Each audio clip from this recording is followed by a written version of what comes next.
Welcome to Speak of the Devil. My name is Reverend Campbell, and today I'm being joined by a very good friend of mine, one Darren Deicide. There's a little bit of a delay here, but there he is. How you doing, man? Oh, I'm like... Oh, shit! I'm not just being silly. Yeah, let's get down on it. Damn! I had no idea you were going to be busting that out. Yeah, well, you know, I'm full of surprises. I had so many reasons to celebrate, Adam. Alright, give me a couple of them. Well, last night... Is this Cool in the Gang distracting? We should probably turn it off, yeah, just to keep the audio clear. Alright. We'll have our Cool in the Gang dance party later. Last night... I won the lawsuit against Brooklyn Vinyl Works. Yeah! Hell yeah, man! So how did that happen? Do you want to give us a little brief rundown of what it was about, how it resolved, how you feeling? Yes. Well, you know, I don't really talk about my troubles, and most of us don't, most of our kind. So it's something I've been keeping under my hat for a little while. But the reason that the Blues Non Est Mortuum has taken so long to come out is because I was engaged in a legal battle over the Masters. Damn. That happened because of a series of missteps with Brooklyn Vinyl Works, who actually has an interesting history, and shame on me for not connecting all the dots and figuring out exactly what that history is. Yeah. But the long short of it is that they could not meet turnaround times or do quality work, so I wound up wanting to move my job to a new pressing plant.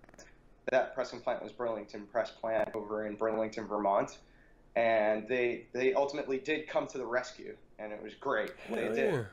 But Brooklyn Vinyl Works held the Masters hostage, along with the amount of money that I had put into the deposit in order to do the job. Motherfucker. So, yeah. This is a very, very slimy business. This is all music.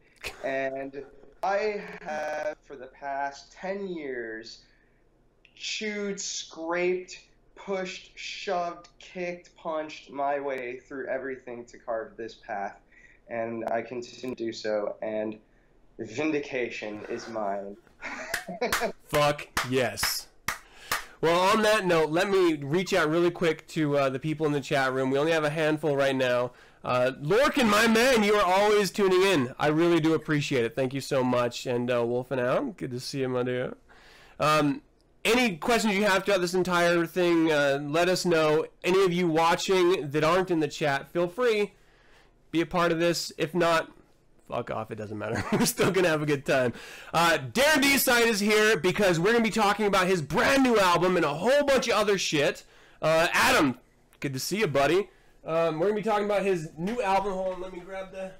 Can I reveal the cover? It's already been revealed, right? There. It exists already. This is the brand new kick-ass record full album, the Blues Non Est Mortuum. Am I the first one that's not in your entourage to get one of these? Like, since it doesn't even release till tomorrow? Very few. Let's put it that way. Yeah.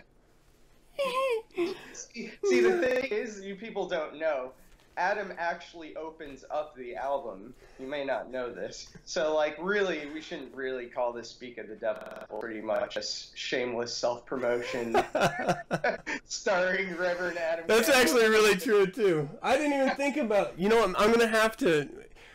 For all of you watching, we're actually going to wait until midnight, and we're going to play a track from the record. I've got it fed right into the stream here.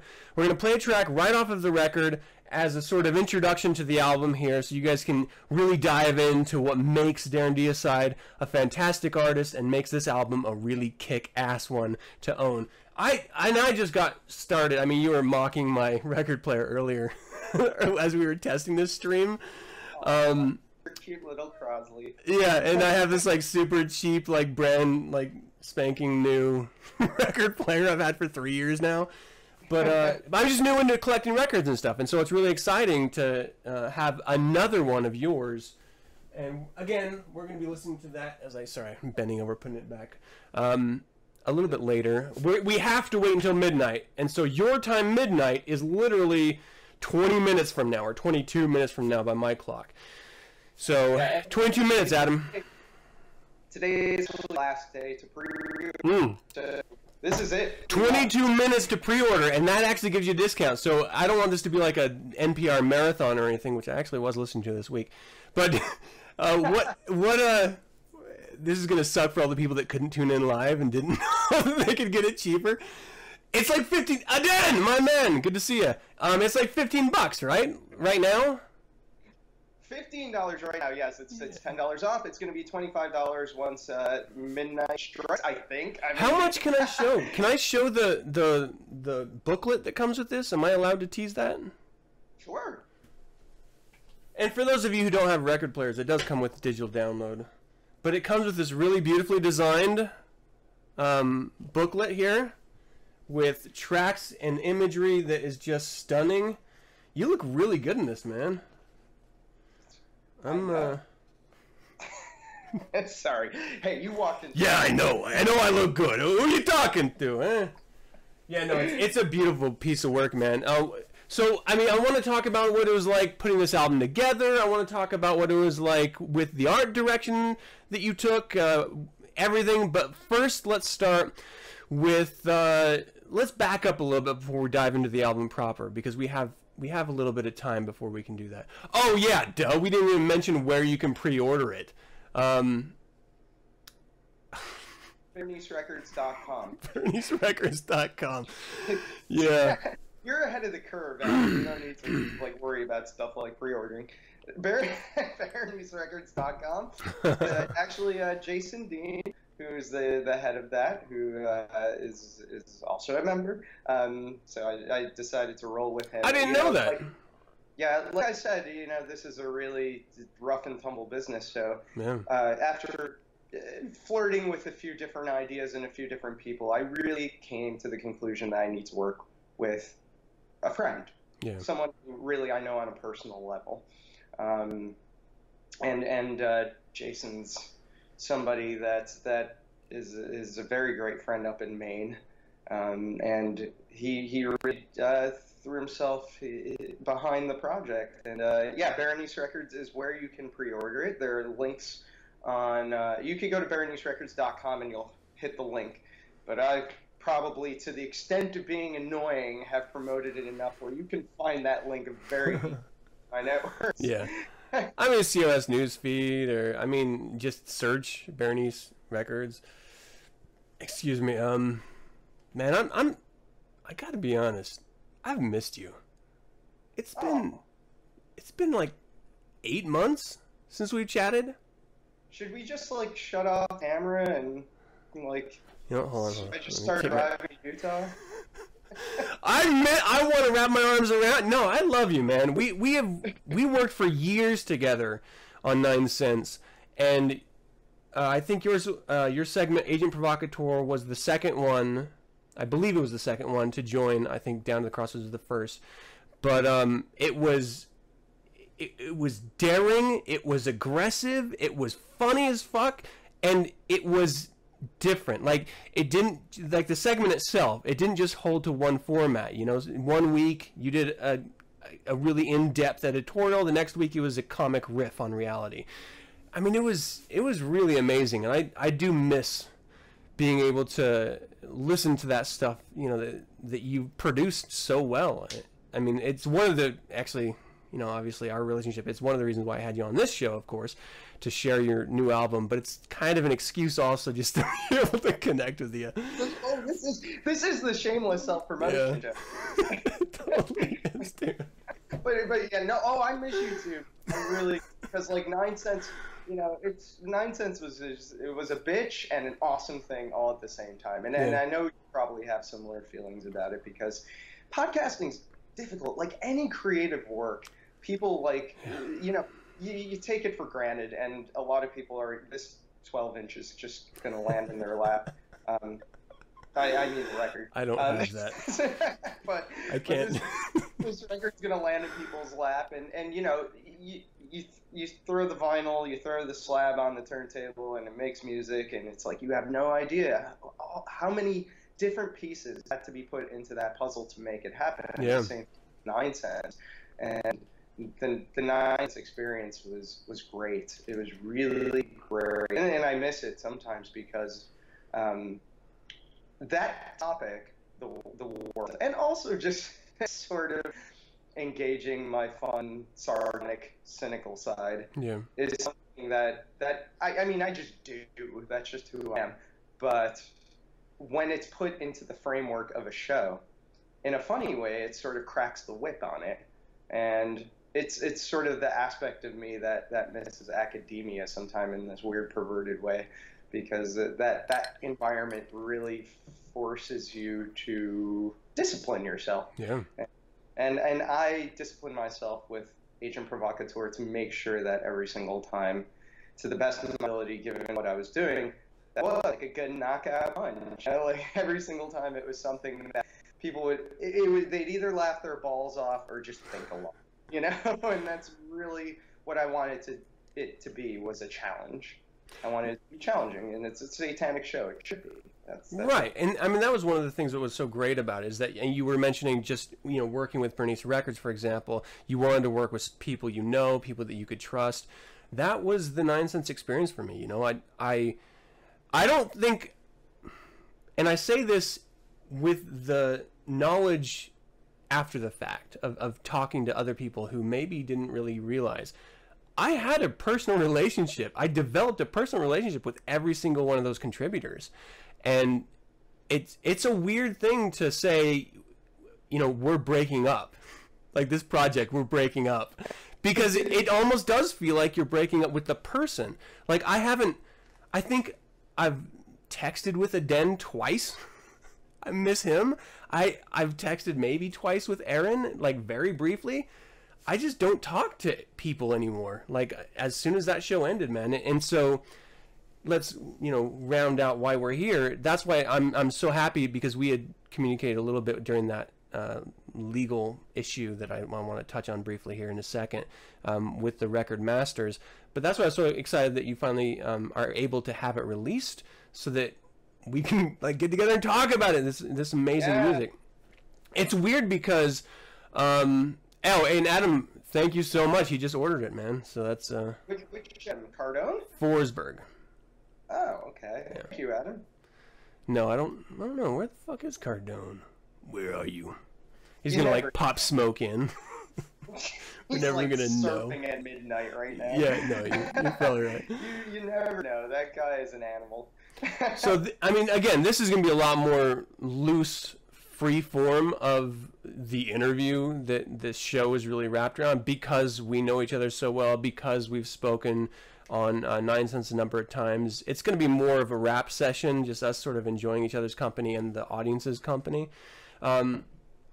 Let's hit this album really quick, and then we're going to rewind up until the point where we have like 15 minutes before I can actually play this first track. So let's talk about this album. What was it like putting it together? This album was very much a labor of love. I really was very meticulous with it, and I hope that comes through. It was some of the songs are actually songs that I've had for a very long time, For example, Static. Static is a song that actually I wrote Static 12 years ago. God damn. And it's just been vaulted. And it was vaulted because I had actually released it on a demo that's out of print. And I kind of just want to bury that demo. And I think I've done a pretty good job doing it. But you know, whenever you start anything artistically, especially with what I do, I feel like I was trying to find something that at that moment in time I didn't know exactly what it was. Right. So it's a very formative thing, and I remember going back, listening to that demo, and saying, you know, that song just never got its due justice. It really never got what it deserved. So that's why that song reappears. And but most of it is brand spanking new. The last track is actually a cover of Merciful Fate song, Nice. Which actually I did on the behest of a compilation that was supposed to come out, a Halloween compilation. And the guy said, I want you to do some sort of blues cover, but I want you to do something that's not a traditional blues song. But I want you to do it in a very obvious traditional blues way. So that song, I decided to do At the Sound of the Demon Bell. Yeah. That's a Merciful Fate cover. And we did it with a vintage microphone on reel-to-reel tape. That's why that sound is that sound. And I purposely wrote it with the idea of that I was invoking something like a Robert Johnson. I was invoking the Delta, and revamped the entire song. Like, I think metal heads, whatever you want to call them, I think they'll really get a kick out of that one. Vile scum, I like to refer to. That's just me. I kid. David, don't kill me. I'm a little. I want to hear that song now. I might have to play that track. I was planning on doing my Star Spangled Banner, but you know, word of warning, that song is like a solid 6 minutes. You might not want to do that. Unless you're just like, oh god, this is time to fill. Yeah, let's just fucking eat up all the time with you just playing your music, and we'll just sit here and drink ourselves into a fucking stupor. Yeah, just play the record, and on the side we'll keep flirting. We'll just keep talking about it. Don't look at me! Don't look at me! Yeah. I can't do it when you look at me. Alright, Dan... The record will end, and it'll come back, and we're, like, masturbating. I think some people might like that. Dan said he enjoyed your poop segment. So I have to... That was a pretty funny one. He enjoyed the pee segment. Okay, so Lorcan asks what recording music does for you. He says he finds recording his songs in the studio is better than any therapy. So is it therapeutic for you at all, or is it a pain in the ass? You know, it's a very different animal. I wouldn't call it therapy. It's more, I mean, it's therapy in the sense that maybe like sculpting is therapy. Mm-hmm. I'm very much a perfectionist. And it's a struggle I have sometimes, because I have to tell my ego at some point, like, good enough. Yeah. Yeah, leave it alone. That process can just go on forever. So a lot of these songs, they took a long time to write, and they were piecemeal together. I don't know if it's noticeable, but a lot of the songs are longer than songs that I had written in the past, and that's because I was very focused on composition. I was very much interested in beautifully writing a song as much as possible. So for me, the process is more like the sculptor. I feel more like Da Vinci, you know. And really? But the therapy, the real therapy for me is live. And I think that anyone who has seen me, and I've heard this on multiple occasions, said, I didn't really understand what you were doing. I didn't really understand the music until I saw you live. I want to touch on that really quick, because that is exactly, well, that's not true because I dig blues music and I dig what you do anyway. But seeing, I don't remember if you remember when we first started collaborating together. I was like, hey, if you ever get into a show, like, get a fucking camera and just set it up. Let's live stream you playing, or let's get this moment, because, and there's a difference, which is why I bring it up. You're a working musician. Like, you are a live performing musician. You don't need synthesizers and massive production. You just get your guitar and you fucking wail, and that's rare because you have to have talent. You can't hide behind producing at that point. We know too many artists that, quite frankly, are either overproduced or underproduced, but if they didn't have any producing, would just blow. And they're out there. I don't want to drop names, but I want to drop names. But so it's interesting when you actually get like a working musician who can, one, perform, which is not easy, with presence and talent, but also feel alive when you're doing it. That really does come through in your live performance.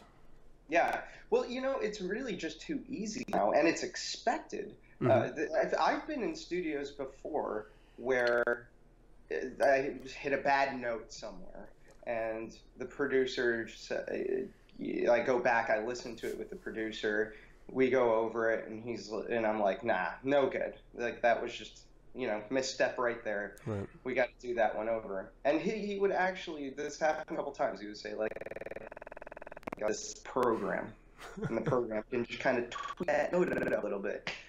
But my ethos to everything is like, no, this is going to be done. No reason to gloss it or produce it. We're going to do it again. Yeah. We're going to do it until it's right. If you get the album and you hear Devil Woman Blues on it, that was one take. That's badass, dude. No production whatsoever. God damn. So I played that song, hit a bad note somewhere probably, then said, okay, we're doing it again. Probably hit another bad note. I think we did about 7 takes of that before we said that was it. It was like the golden ticket all of a sudden. Hell yeah. So I just, it is my ethos and in my approach to things. And it is part of why I named the album what it's named. I mean, I don't want to burst bubbles. Have fun with it, what it means. But I don't, the blues and my approach to it is traditional in the sense, only in the sense that I'm bringing it to in a similar fashion that a lot of the Delta performers, a lot of people will hear some of the old recordings. Hell yeah.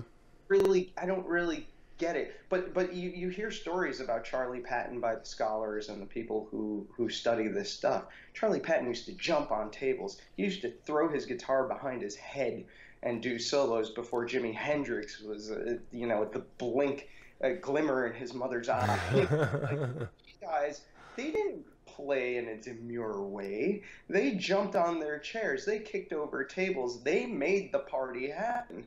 And that is what I do too. And that's what I hope to capture. A lot of people have these revisionist ideas of what this art form is, and the truth is much more interesting.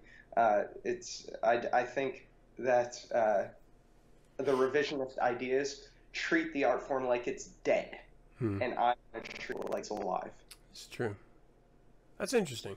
I want to touch on. I don't want to go constantly over to the audience, but they are asking questions. Adrian, good to see you again, man. Thanks for tuning in. He asked, did Satanism help you find the blues, or was it the other way around? Or was it connected at all?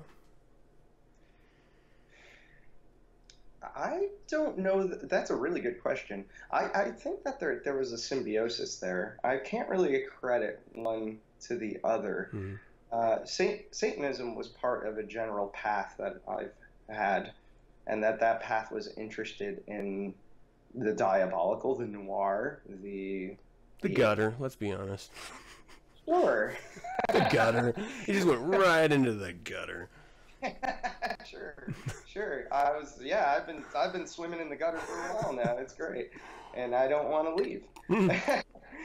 But the summers are really great here.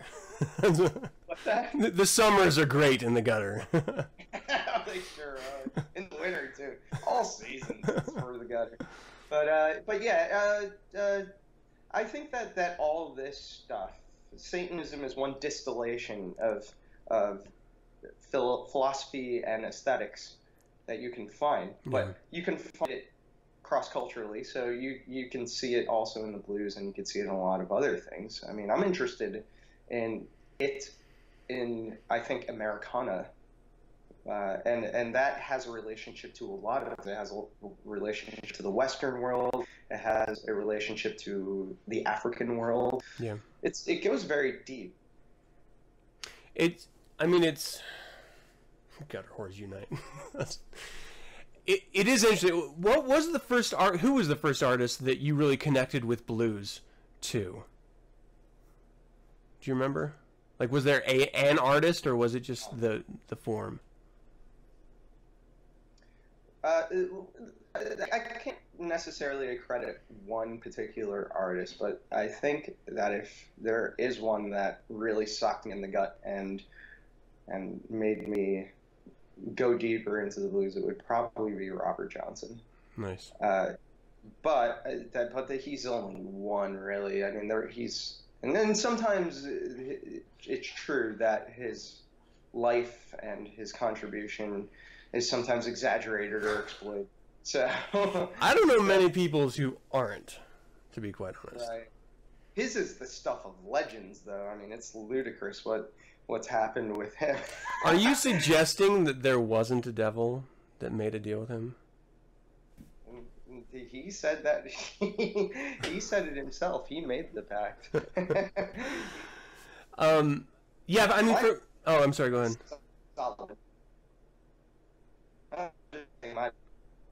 Oh no, you're breaking up. Oh no! Are you back?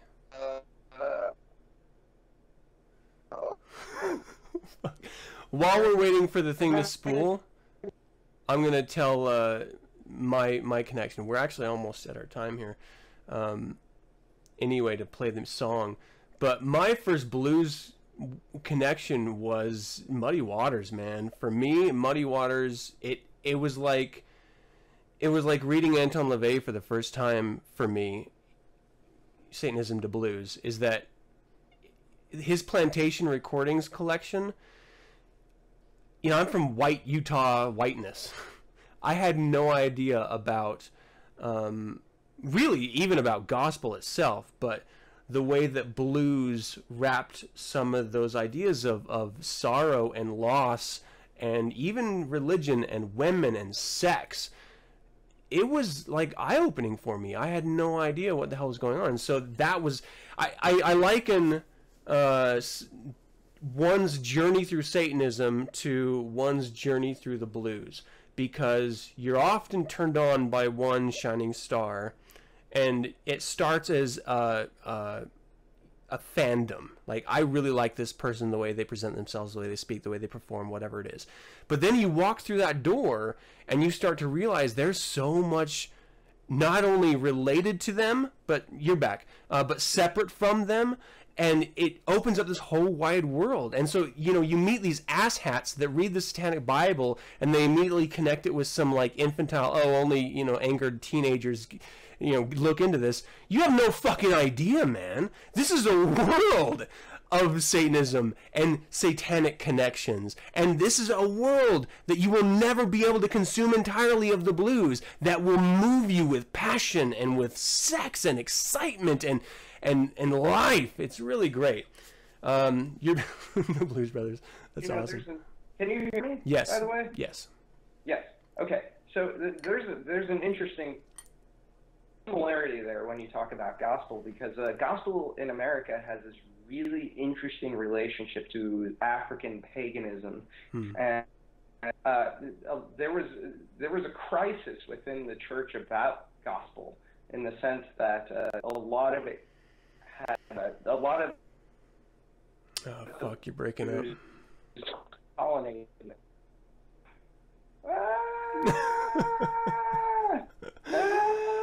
Do you want to try to reconnect?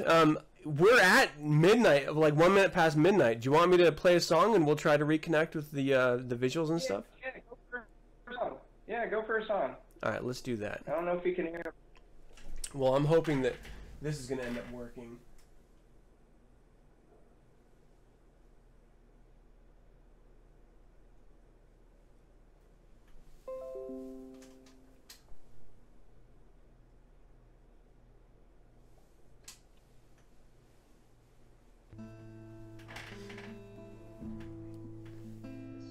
I think I'm at the end of that song, so we're going to keep going with that.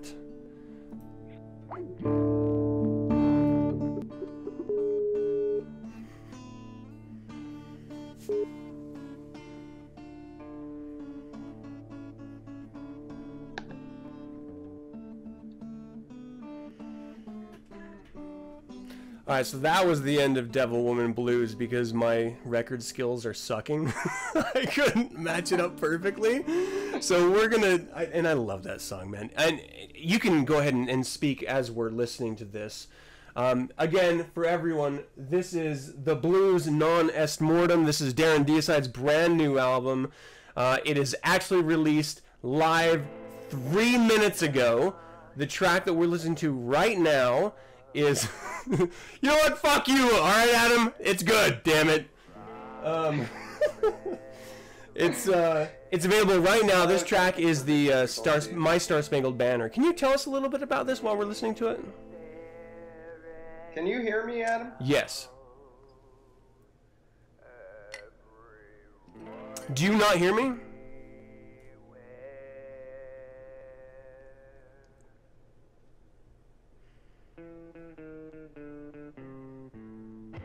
Alright, you know what? I'm going to move over to Darren. I don't know if you can hear me, man, because I can definitely hear you. Wait, I think I just came back. Yeah, no, I can hear you. And you were back before. Did you not hear me before? No, this... Oh, fuck.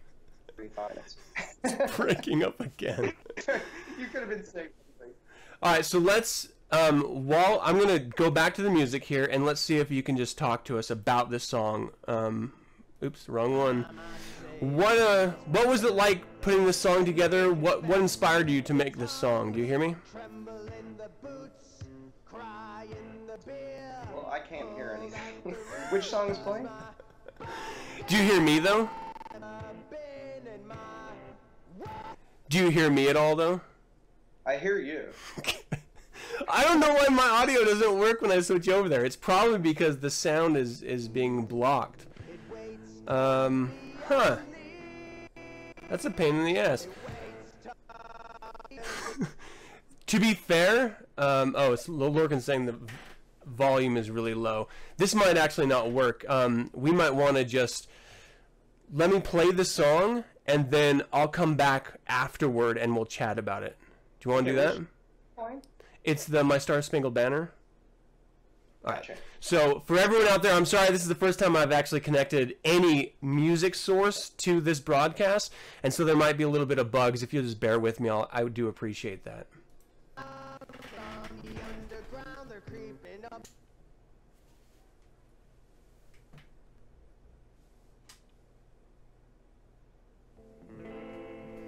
I'm terrified I'm going to be scratching this thing.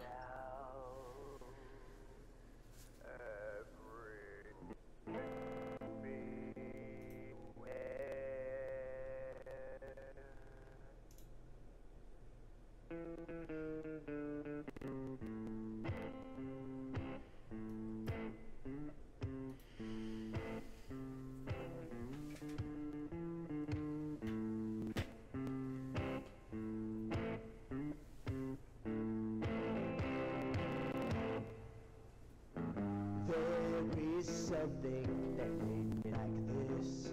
A sealed death sentence with a kiss. There's no other way than this. Alright, I hope that works a little bit better. Every time I sail is when I reload. And they confess with the tongues, tremble in the boots, cry in the beer, pull at the roots because my day has never been in my worst days before original sin. Maybe you'll release the beast. It waits to be unleashed. It waits to be released.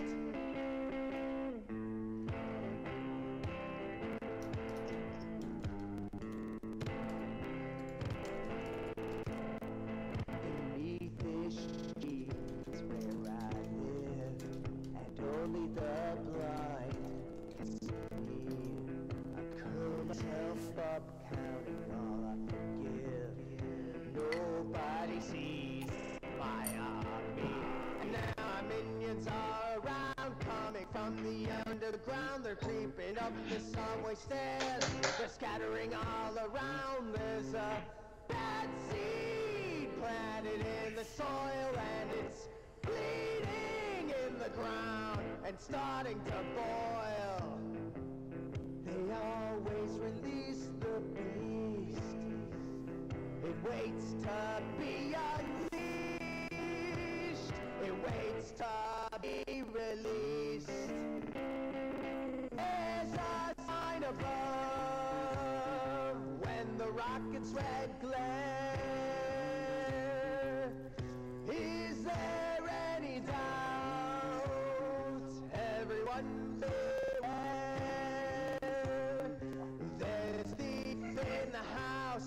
A knock on the door. In your ear there's a louse, and money's on the floor.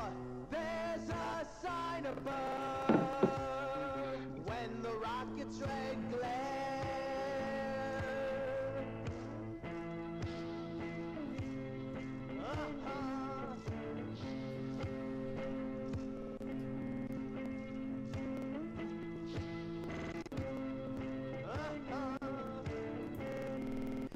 I think part of that reverb you're hearing is actually the audio, the way I'm streaming it in. I stopped it just a little bit early because I wanted to get Darren back in this. I'll have to work that out for future releases. But Darren, can you tell us a little bit about the process of writing that song, My Star Spangled Banner? That song was, actually I wrote it very quickly, but then at the time that I had written it, I'd come into contact with Nathan Gray. And he was very interested in doing some sort of collaborating, and we wound up hanging out in Delaware, and it was a good time. And I think he just wanted to see what I was into, and I kind of, at the time that song was in its sort of prototypical stage. It was just one of those things that I had, and I didn't know what to do with it. Because Nathan was interested in collaborating, I threw it at him to see what it is that he would do with it.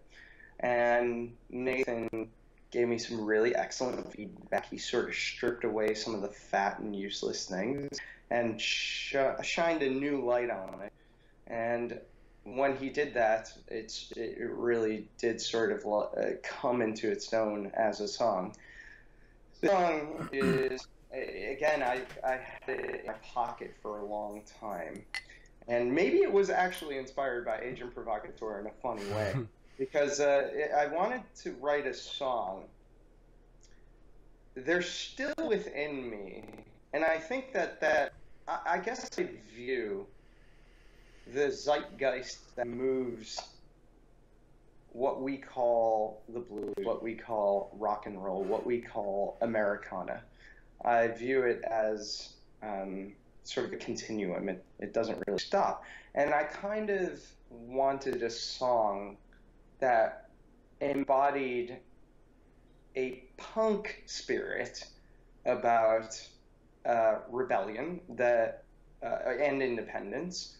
And at the same time, being involved in Agent Provocateur, being involved in engaging this dialogue about what America's doing.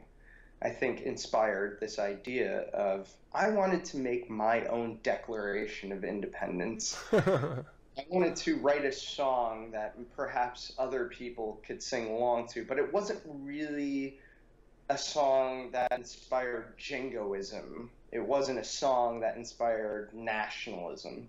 It was an individualist anthem. It was an anthem that used the metaphors of Americana and reclaimed them to that spirit of independence. Mm-hmm. So I suppose that was the impetus. I don't like explaining songs so deeply that you can't take what you want out of them. Yeah.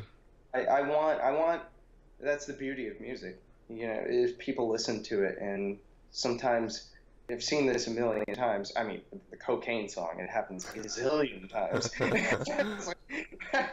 But people, they hear the song and they come out of it with something. And sometimes they tell you, they'll be like, yeah, I love this song because it means this, that, and the other. And you're like, wow, I had no idea that you could see it that way. How did you get midget fucking out of that? I don't know. Yeah, that cocaine song. I love that song. Do you want some cocaine? Do you have any? Yeah. I mean, wrong. I was just totally, I'm sorry, I have to step out of this really quick. I was totally just, I fell into like Trump debate mode right there. It was like, wrong. Never said that. Wrong. I'm just gonna do that for the rest of the thing. Every time you say something, wrong. There's, I don't know of any other, and there must be some, but I just don't know of them. Any other artist that celebrates Americana like you do and tries to connect with it musically. I think, and visually, like your album cover, your even your online presence with your website and stuff, your promotional materials. There is, it's much more intimate, and I don't know if that's a reaction of Americana itself is a representation of stereotypical time and place and an individual experience. So I think you're going to see it very differently from a Latin family. You're going to see it very differently from an African American family. How they would represent Americana in their own. Very differently, I think, as well for a white family. Yeah, and I'm a mutt. I am a completely. You would know.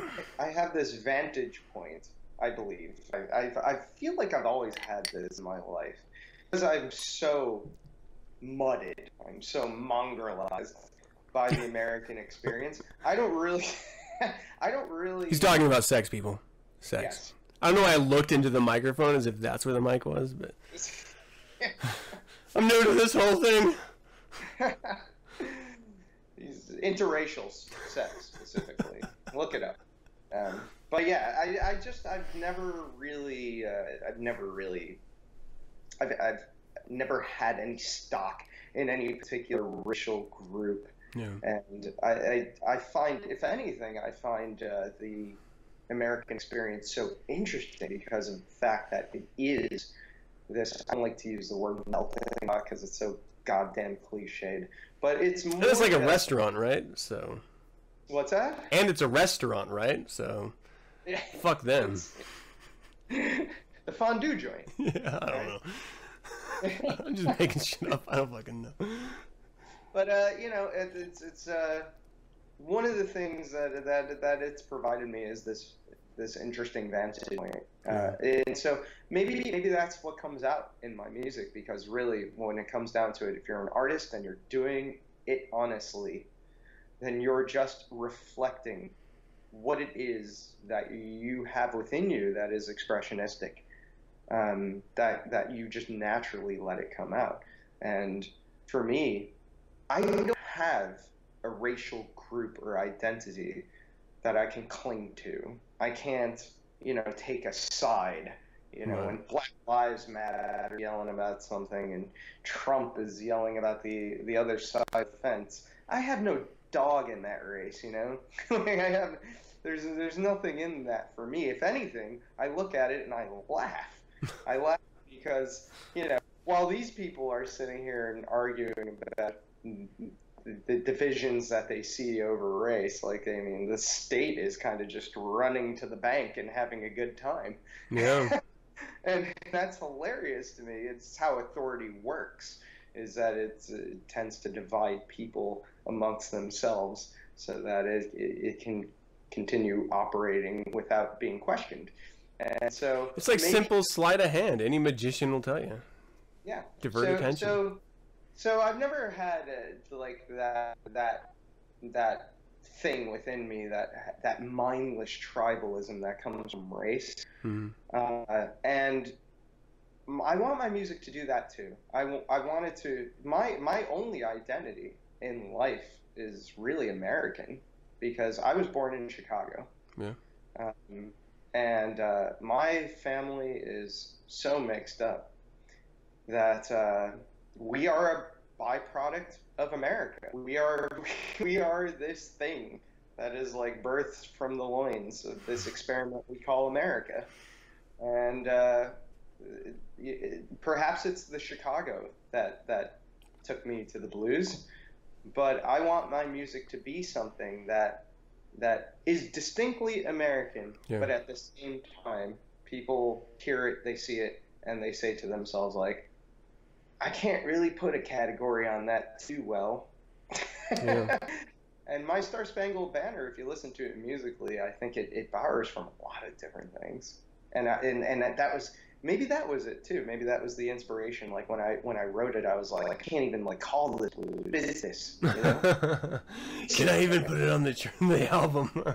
Yeah, this is just Americana. Yeah. Well, I mean that's a really good term just to refer to your performance, to your style. I remember when you had released the Harsmas. Oh, for fuck's sake, Harsmas. The Harsmas. Harsmas sessions. Thank you. I'm like a fucking retard trying to say that name. I don't get it. I feel like I'm always fucking it up. So I mean, when you released that and we got together and we talked about it on the air, it was very much, it was a stylistic approach. And for me, watching it, you do very much get that sense of you're peeking into the world of someone else's perspective, just in the way it was framed, in the way it was performed. But then you have that connection with the music, and I really like that approach you take to the music, to the songs themselves, allowing the audience to absorb and interpret in their own way. I mean, you know, you listen to some songs from some artists and it's very cut and dry. This is what it means. This is what you're supposed to take away from it. And taking a more free-form approach to it, I mean, it makes it much more intimate, I think, as an audience member, as a viewer, as a listener to that. Do you mind if I do a little bit of a cutaway to the Harsmas sessions? I've got a song I want to play for people. This is Dance of the Demon Rag. This is Back from the Dead. This series itself, again, stereotypical Darren Deicide Americana. I mean, beautiful. Absolutely beautiful.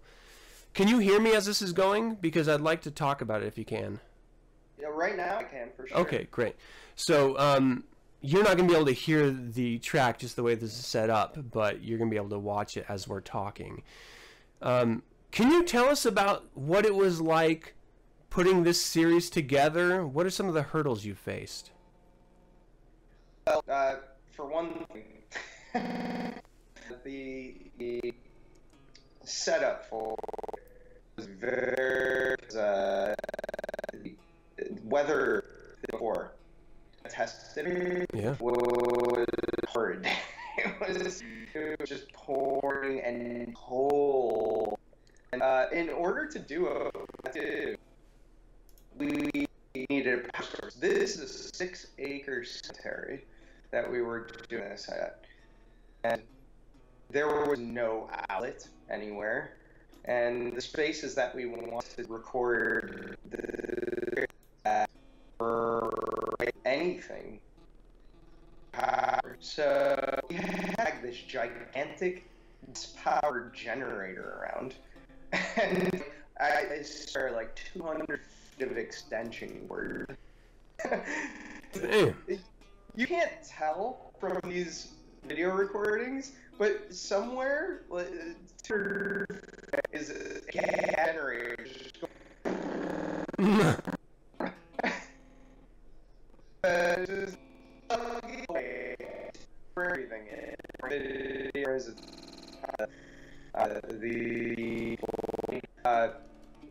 so we were prepared for whatnot, and we did the day before we did these test runs, and the test runs were in this awful overcast, cold, bitterly cold, windy, rainy environment, and the next day we were just like, oh god, just so awful. We were at each other's throats, we hated each other, and the day the sun just rose, the temperature rose, the god of the blues smiled down upon it, and you could see in the record it's just a beautiful sunny day. Mm-hmm. And all of a sudden a lot of this stuff just came together. So suddenly, like, the task became very easy, and that made my job as a musician much easier, because I was a lot more comfortable playing, and a lot of that stuff was done in single takes again. I'm not really one to mince around with production, so that's what you see is what you get. No digital editing on that. That was all in real time with multiple cameras. That's pretty badass. I again, you know, I already mentioned it before. I love the visuals, but just knowing that there was a generator just off camera, blasting that. I mean, just from doing, you know, this. I've been fucking up audio this entire show. All of 9 cents was an audio experiment. It was constantly fucked up. I can only imagine having to deal with a generator just ing away. I mean, and each time we had to I did 3 songs, and each time we had to haul that big motherfucking generator somewhere. And one of them was on top of this hill. I did Hudson River Hangover. You can't see it in the video at all, but I was on this sheer cliff that like, it was a beautiful view from my point of view. Beautiful and terrifying, because my chair was precariously sitting on this cliff, and I felt like I could just start tumbling down the hill at any moment. But we had to take this generator and just haul it everywhere in order to do each shot, and it was just so awful. It was like, I think the generator was like 100 pounds. It was unreal. But yeah, I think it speaks for itself. Yeah.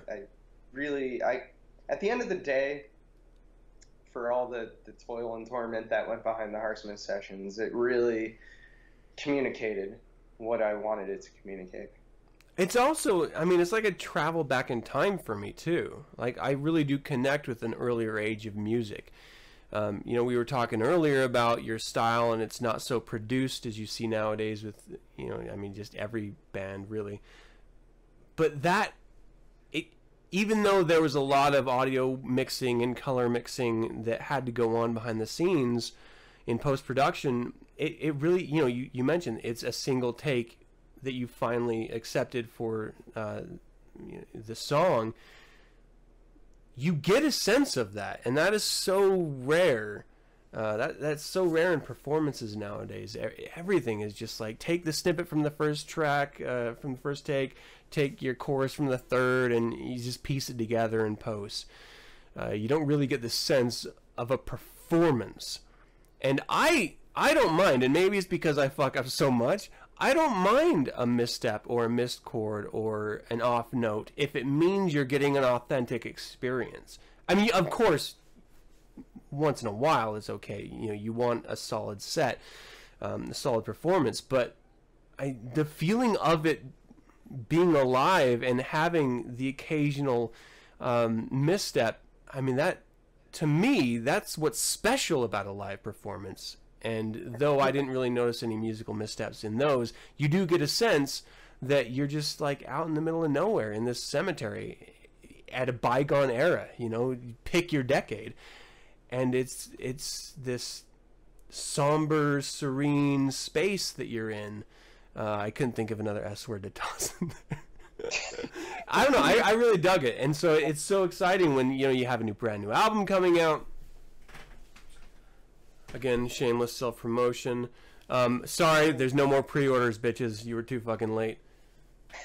Well, I don't know if Jason's on it. You might have really? some leeway. Sneak it in under the wire, people. He's not awake yet. You can just say it's later. I really am glad that you're saying that. I feel, actually, when I started learning guitar, my mentor, and I remember this very distinctly, I would beat myself up. I would always, like, every time I hit a bad... Did you say off or up? I couldn't... Well, okay. Yeah. Oh, Not okay. that mentor. That's a different mentor. But I would hit a bad note, and I would kind of, like, punch myself and be like, I would, again, in my perfectionist side, right. I'd boil over. And I remember this very distinctly, but he kind of grabbed me, and he was like, stop. He was like, look, every time you make a mistake, it's a blessing from the blues gods that you haven't found. And when he said that, it really reinvented my way of looking at it. So now, when I play and I make a mistake, I make that mistake again, and I'll do it a third time and a fourth time. And then it suddenly becomes like a part of the song, and it's hilarious. I'll do that, and people will be like, "Oh, that middle part, when you went off the rails, that was so cool. Where did you think of that?" Yeah. And I think that's the two elements of the blues, as far as like people who really get into it and play it. Two elements of the blues are expressionism and surrealism. And expressionism will take you into places that you didn't know you had. Hmm. And that is something that people who manufacture music in the studios will never understand, because they're not looking for expressionism.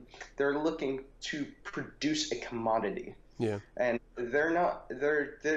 they're ripping apart the soul of what music is from its traditional role. Music was there as a ritual. It was there as something that, a cultural force that bound people and gave them a social experience. Now it's an alienating force. And that's the battle I'm fighting. That is the thing that I will forever resent and fight. Mm-hmm. Because music means too much to me for that. And I refuse to capitulate with any of those demands. So if that means that I spend my life in the margins, being that weirdo who, is putting out like 12-inch records that everyone is like, why doesn't he just, like, I don't know, like, make some MP3s and download on Bandcamp? No. If you care about music, then you will be there with me on this journey. Hell yeah. Well, I'm there with you, and I'm hoping the audience is too, because it's fucking badass. I've listened to this album 4 times now. You know who else is on this journey? Belgium. And I cannot fucking wait. That's right, you're going over there. Yes. Over there. Days. Damn. 2, 3. Alright, so if anyone's in Belgium... I don't think anyone's tuning in live from Belgium, but... I don't know. Do you see a man named Tom Sane in there? No. Not yet. I only see it when they chat. Hi, Misty. So... He sounds... But this is a crazy thing. And I hope that some of my European friends see this. There is a huge roots Americana scene in Europe right now. And that is surreal as an American. And that's your bag, man. That'll be awesome. Yes. I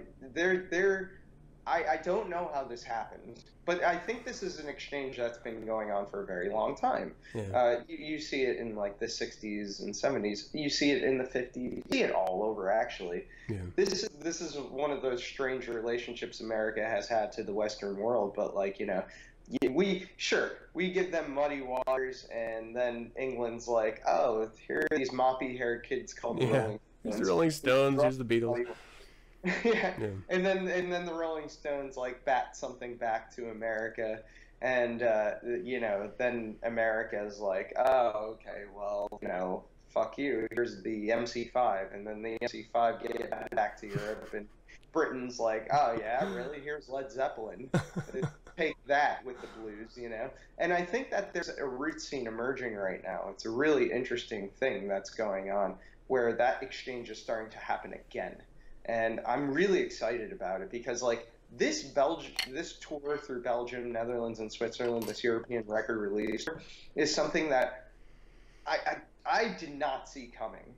Apparently, there are people in Europe who love Americana and via power of the internet found out about what I'm doing, and we're just like, you have to come here. Hell yeah, dude. And serendipity just happened to make it so that the record, you know, maybe the loss and the delays were a blessing in disguise, because the record is coming out right at the time that they had booked the tour. So it was just crazy. It's the blues gods, man. They work in mysterious ways. Yeah, they're making mistakes blessings. It's pretty badass. They're like, no, we'll wait. Yeah, you need to calm down. Make sure you take photos. Get some video if you can. I'd love to see some performances from those venues and stuff, man. When I was in Germany, I had nothing but good experiences in live shows. It was amazing, and I had so much fun with the local nationals when I was stationed over there. My computer screen just went black again. I can't see shit.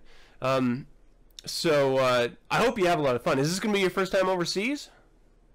No. Okay. It's my first time to Belgium. Yeah. Which I'm sure you can relate as a beer man that this is. Oh yeah. Whatever the Muslims feel. It is like, home. Yeah, it's Mecca. Yeah. Yeah. This is my house to Mecca, man. I'm really scared actually, because like the Belgian kids who booked the tour, hello Kim, hello Annie, hello Jumpin' Jim.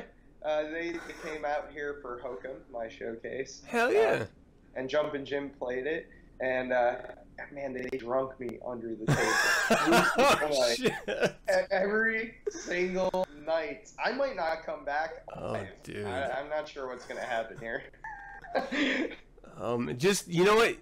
Make sure you take out like one of the Belgians' livers and just transplant it, because it's much more resilient, just by nature of evolution. It'll do you good. I mean, one of them will have to sacrifice their lives, but just say it's for Satan or something. just take one out. Yeah. It'll be good. All I need is one liver. One Belgian liver to survive this tour. That certainly, we can all get behind that, can't we? If there's anything we could collectively get behind, it's one Belgian liver. Let's make this happen, people. God damn it. Well, I mean, we're sort of at our hour time here. Do you want to keep chatting? Are you okay to? Sure. Hey, sure, whatever. I mean, Will you guys keep watching if we just keep chatting for the fuck of it? I mean, I edited together a video of you dancing, which we haven't even touched on at all. Yeah. I feel like we haven't even talked about the album enough yet. Well, I'm going to show you guys another. I'm going to show another spread here really quick, because I think this is insanely sexy, and I don't want to say who I think it might be. But what the fuck? Oh, god damn it. Right? Sexy. Let's talk about the design, dude. Let's do that. So, this is exactly what I think of when I think of, like, I don't know, like Latin America voodoo-esque shrinage. So, what inspired this cover? You know, I think that so that cover and much artwork was designed by me and my darling Ethylene Oxide. She's great. She's a graphic designer. She photographed most of the artwork and designed it. And I think we kind of had a moment where we really sat down and talked about the album. What is it? What does it mean? What is the Blues Non Est Mortuum? Yeah. And we wanted to evoke a lot of that. We saw it as like a piece of Americana, and we were like, well, how do we evoke that? And we looked at a lot of photographs that were done of blues guys. I'm sure you've seen this. You're a blues man yourself. You've seen photographs of Robert Johnson, Petey Wheatstraw, Charlie Patton. They're usually in sepia tone. For a deal back then. Now it's like people are just like, thousands. Photograph my dick. You got that? I didn't mean to send that to you. Yeah. Oh yeah. Oh, God. I thought I cropped it out of that video. Damn it. So we liked that aesthetic. Because one of the things that we noticed about it, like if you look at like Lonnie, I think Tommy Johnson, if you look at Petey Wheatstraw, who was one of the blues guys who put himself on the side of the fence of being diabolical. He called himself the devil's son-in-law. Petey Wheatstraw, there's only one picture of Petey Wheatstraw. And he intended, I think, and I'm sure the record company intended for it to be a composed sort of picture. But if you look closely, there's a glimmer in his eye. I would say mischief. And so he's sitting there, and he's, his guitar is propped up, and he's smiling, but his smile is... And we like that. We like the idea, because the blues is what in African culture is called signifying, but is innuendo. It's an act of rebellion. You're in the know or you're not. When I wrote the cocaine song, I wasn't writing about cocaine. If you're in the know, you know what that song's about. It's not about that. And that's the video hit pretty hard. Yeah. So that's the idea, that the aesthetic was born in a repressive time, but it was a liberatory tool. It was a tool of liberation. It was an expression of eros within the people, of a way for them to express their carnal desires in such a horrible environment. So that innuendo we wanted to translate. We wanted to translate within the cover itself. If you look closely at the cover, there's a lot of found items. There's a lot of things that you have to really search and see, and it's all there. It's all hinted, and it's all pieces of what I think the album embodies. And there it is. It's a beautiful work. I'm really impressed with it. Just get a quick swipe here as I hit my mic stand. That's very fucking professional of me. God damn it. It's great, man. I want to play some more tracks, but I obviously don't have my audio dialed in. So I'm going to have to defer to everyone to get your asses out there and buy the fucking music, because it's worth it. It's good stuff. Yeah. If Jason's asleep, you have your chance now. Yeah. And Adam said just a little bit ago that it is still priced at $15 for a record. That's really fucking good stuff. And it comes with digital download, which is fantastic. If you're just tuning in now, where the fuck have you been? We're talking with Darren Deicide about his brand new album, the Blues Non. I always forget this, dude. Est Mortuum. I have the worst memory. See, my memory is proof that you should not smoke weed as a youth. It's proof of it, because I don't remember shit. It's terrible. Darren had to remind me of his fucking name when we first got on here. That's how bad it really gets. It's horrible. Let's talk about some other stuff, man. I mean, have you brewed any batches of beer lately? This guy right here. What is it? What is it? My Harvest IPA. Oh, shit. Yeah. Is that the one you had at the Black House when I went there with you? No. This is actually my first crack at it. Oh, okay. I'm not really an IPA guy in style. Mm-hmm. I'm more of a Belgian Germanic brewer. Which, again, excited about the tour. But 2 days.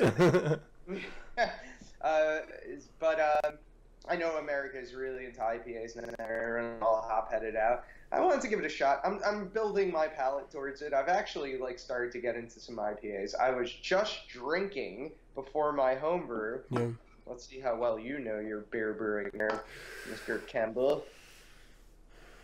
The legendary Heady Topper. Does anyone know about the Heady Topper? I do not. I know Peggy does. But Heady Topper is the top-rated beer on Beer Advocate. It is brewed at the Alchemist in Stowe, Vermont. It's just such a fabulous beer. Oh my god. Wow. It's orgasmic. But that good, huh? It's that good. You're gonna have to give me a couple of cans of that shit. Yeah. Well, they don't distribute it. You have to go to Vermont and get it. Motherfucker. Yeah. See, this is what happens when you have Bernie Sanders up in that shit. Socializing everything, making sure it's all local. What about me? Where's my Heady Top? Where's my Heady Topper, Bernie? Where's Fucking mine? Bernie! Yeah. Oh, man.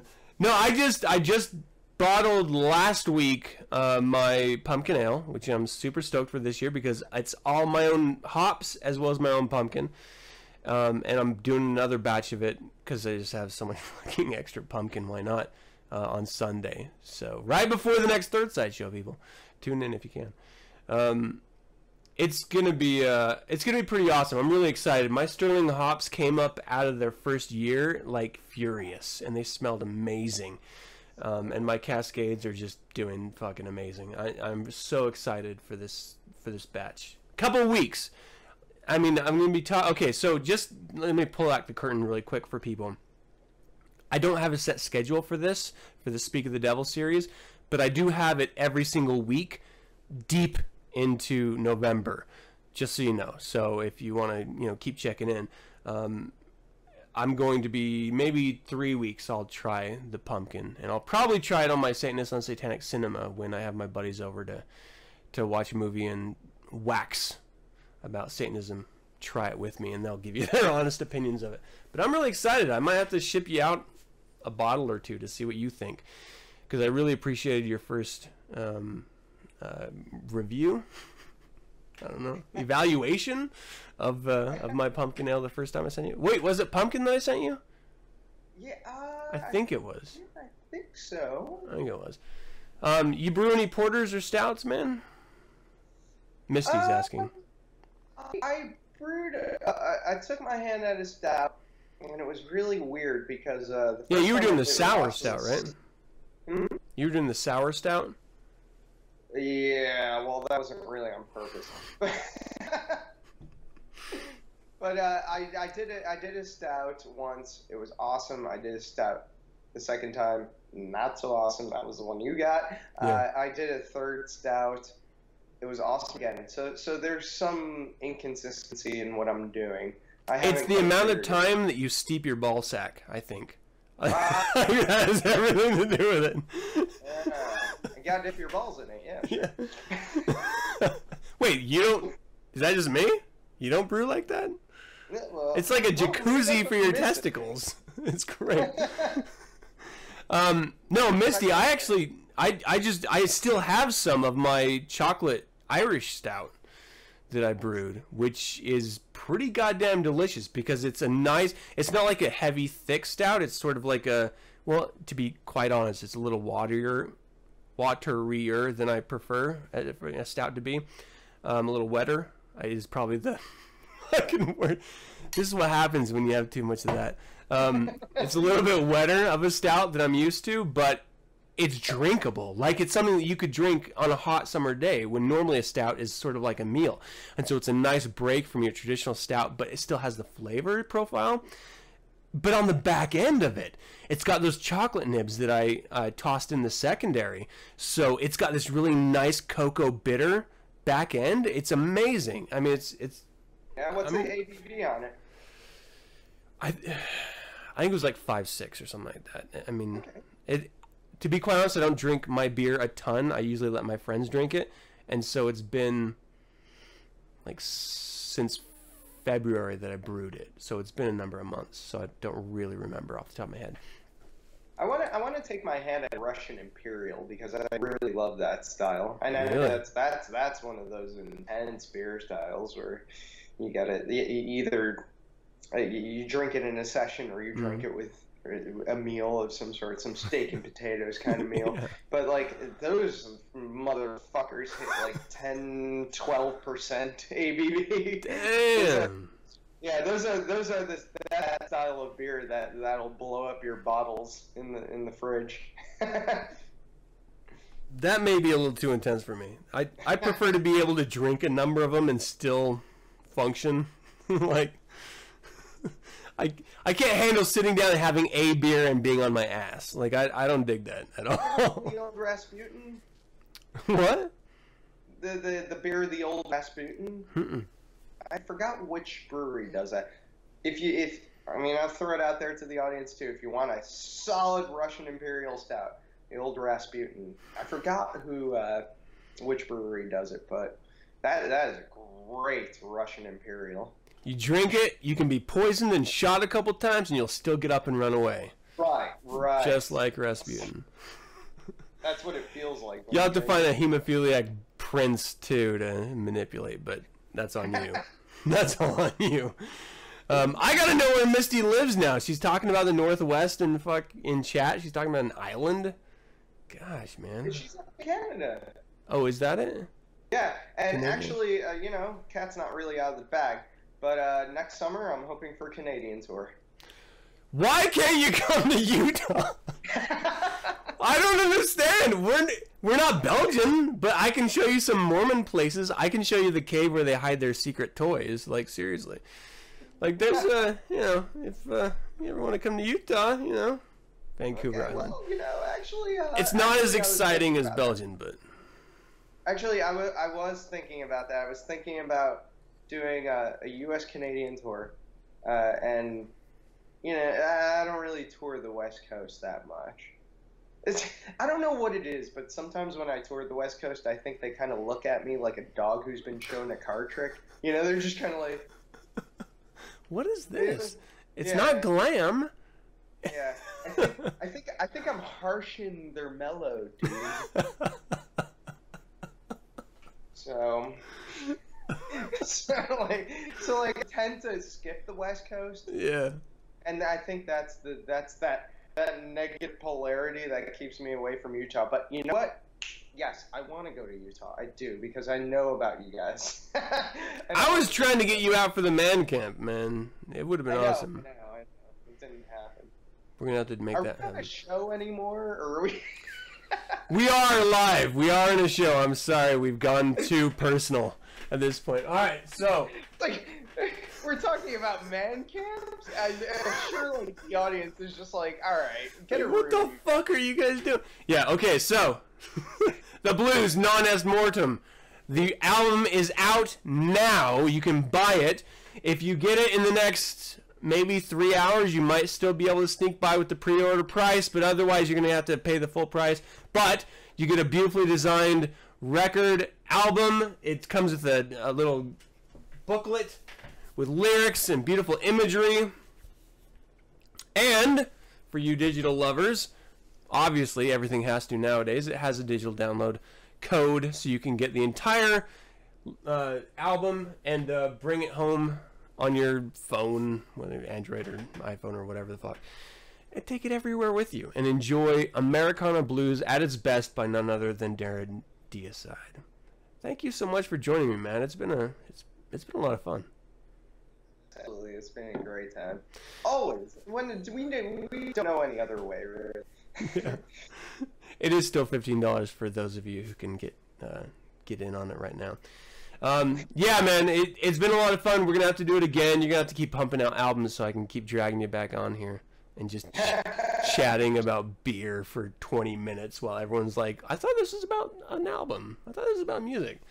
Well, one of the interesting things going on right now in music, I think, is that because it is so accessible and easy to pass digital information around, the only people who are doing it now are the people who really give a shit. Yeah. You have to, at this point, have it within you. I suspect that if it wasn't within me, I would have stopped a long time ago. It's not an easy life. It is a strange life with a lot of troubles. So I get the sense that I'll probably be doing this until I just fucking keel over. Oh yeah. Well, do you want to tell people where they can find you online? Active in any social media or anything?